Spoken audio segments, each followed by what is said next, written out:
Please welcome to the show the smartest and busiest man in all of USL these days, writer from USLTactics.com and backheeled co-host of the USL show. Please welcome back to the program, friend of the show, John Morrissey. John, very busy couple of days for you. How are you doing, my friend? Yeah, doing really well. It's been a whirlwind ever since the D1 news broke, but happy to be talking about it with you. Now, like I said in the opening of the show, I will not keep you very long. We have a full episode to get to with Matt Poland of FC Naples, but there's something we need to address off the top of the show, right? It is a massive piece of news that dropped. USL announced the first division league coming in 2027. 12 to 14 teams will play in this thing. Now, you've talked to people, I've talked to people from your side. What is the overall reaction that you've seen from folks about USL dropping this news? I think, and you've had similar conversations as well, I'm sure. If you talk to people within the league, whether it's at the ownership level, the player, or front office level, I think people are excited about it. They see this as something that the league is prepared for. I definitely on the ownership and investment side as well. Like there's always been the ambition to kind of move up and do something bold. So I think within the USL community, quite positive when you kind of think about news of this caliber, something that really affects American soccer, like this is a story that kind of hit escape velocity and was very much discussed in MLS circles and kind of hit that broader landscape. And I think there are a lot of people who were negative about it, kind of not understanding the MO, which is an interesting conundrum in and of itself in terms of how the USL is communicating. But for the people who are invested in this league and following this league, a mix of some confusion, some questions, but overall, like general agreement that this is an interesting and useful move. Now, there has to be teams that play in the league. And I think the most interesting question for a lot of people is what is that selection process going to be? How many USL Championship clubs will be looked at? How many expansion clubs will be included? And one thing I don't think enough people are talking about is do any USL League One clubs deserve to be looked at as a part of this new first division? Now, what have you heard from this, and what do you expect to happen over the next couple of years? Yeah, from what I've talked to in very briefly with the league office and what they kind of put in with the press release is that it's going to be a bid-based setup. So nobody's going to have an automatic place in this league. You're going to need to apply and make the case that you deserve to be a Division One club within the USL. Which, if we're being real, like that's the only way to do that equitably and make Yeah. teams feel like they've had a legitimate chance. I think you kind of raise an interesting point about who's going to get in. Like it's easy to assume, oh, it'll be 12 to 14 existing USL championship clubs. I think that at least on the expansion front, Oklahoma City seems extremely promising to be involved in this. Obviously, the energy went on hiatus, but that's going to be a different organization. They've hired some people from the league office to help run things there. They've got impressive investment. The stadium plan looks to be smooth. I would say similar things with USL Dallas as well. Like getting into a big market is a big deal. The owners there seem to be quite passionate about what they're doing. Jacksonville put out a statement where they specifically called out they're going to be building a 15,000 seat stadium, which is something that's important in terms of the pro league standards that the league has to meet. So those are three places I would keep an eye on. League One, kind of an interesting question. Union Omaha feels like the leader in the clubhouse just because they've got their own stadium in the works, albeit with some troubles, but you figure by 2027, 2028, they're going to be all right. I think Richmond might be the other fascinating team.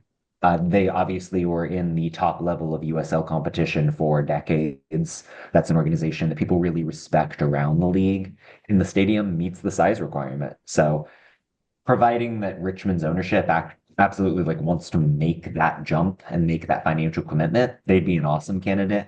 But I think for now, League One mostly stands pat. And look, it's going to feature a promotion relegation system. At least the report says it's going to. So there's a lot of opportunity to play your way into it. But obviously, that first season is a massive thing for those clubs. Yes, it's going to take a financial investment, but also the financial reward of this going well is going to be massive for those 12 to 14 teams. Now, there are financial thresholds it takes to be a Division One league in the United States, not only from the league standpoint, but from the club standpoint. How do you see this shaping out over the next couple of years as they build this, as they announce teams, as they kind of give us a structure of how this is going to work, not only in competition with Major League Soccer, but also in the USL League office, keeping this idea alive until then. Yeah, I mean, like on the money side, I tend to think that the minimums that US soccer sets aren't going to be that bad, at least in terms of like net worth. Obviously, someone being worth $40 million probably sounds like a lot to you and me, but in terms of like the people who are owning a USL team, they all pretty much do it. Like that's not going to be a hurdle. Yeah. There are plenty of other requirements relative to stadium size, like I've been hinting at, and the number of markets you've got that have 1 million people or more that can be a little bit more questionable. And I think there's also the consideration of the investment it takes to get up to that D1 standard. Like, yes, we love the USL Championship. We love the teams involved. I think it's debatable whether you've got 14 of them that are competing at a level that's really befitting of that label. So if, say, it takes a couple millions of dollars for every team in the league who wants to meet that standard to kind of match what a team like Louisville is doing to get that academy going, to get a stadium up to par, I think that'll be necessary. But overall, like, provided that US soccer is going to be a willing partner and is going to give the league time via waivers, which is an open question, but you figure that it's in the pipeline at least, it's certainly doable for the USL without spending $1 billion and revolutionizing the sport.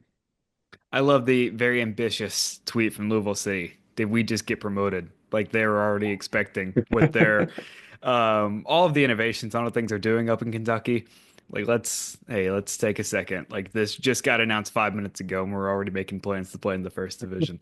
Look, there's plenty of things that we could talk about this. We'll do this in coming shows. I'm sure John will be a part of that. But we got 3 minutes or 2.5 as I say this. Look, USL has done a fantastic job with the restructuring and rebranding of this league, right? USL Championship, USL League One, League Two, they all have their own unique aspects to it and their own unique branding. But we're introducing something new to that system. So I'm curious if you've heard anything or if you have any speculation on what this first division will be called. My vote is the US Premiership, right? If we're going to follow the English model, let's go all the way in with the name of that. But John, do you have any ideas of what this thing should be called? If I were a betting man, I would agree with you. Like, I think that that is just obviously the path they're going to. But that feels really boring and derivative to me. And I get like, oh, we're doing pro rel, we're gonna copy the English names. Yeah, I don't have a good proposal, honestly, for what they should be calling it. Why can't it just be the United Soccer League? Like, no labels, drop the. Honestly, just USL. I don't know.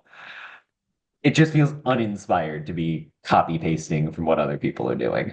And that's fair. I think look, American soccer is already confusing to everyone else in the world. I'll talk to this show isn't going to come out for a while, so don't get too excited. But I talked to Florian Velo a couple weeks ago, and he was very confused when he got to the United States and how a few things worked. If we call it the United Soccer League, I feel like that's going to bring a lot of confusion into like USL Championship, USL League One. What's the top one called? Oh, just USL. It's like, oh, like I don't know. There's not a right answer to this right now. Right. But my main thing, and because we use them a lot on the show, and because it's become a very big part of how I identify with USL, is the color of the little square thing. Like, what's that going to be? Because I feel like we've already used it up with the academy and the youth and all the different leagues and everything. That's another thing too, is what's the branding going to be like? And of course, we don't know anything. This is pure speculation. But John, what would you vote? So if you like go to actual USL headquarters, their website, they've got a very nice kind of navy blue thing going on that Yeah. is not covered anywhere else. Given that we've basically hit the entire rainbow otherwise, navy blue feels like the kind of thing we want for USL Premier or whatever we're calling it. Yeah, and it fits very well with what the U.S. national team usually does, with the Navy uniforms a lot of the time. So it would be very Talk about American to being do so. patriotic, right? Yeah. Yeah, it fits in the American soccer structure, and obviously there's plenty of things to work out way before we get to what this thing is called and what colors we use. But John Morrissey, thank you so much for coming to hang out. There's I'm sure there's plenty of other people that want to talk to you, but I appreciate you giving time to us. No, honored to be here for the season premiere. So thank you for having me.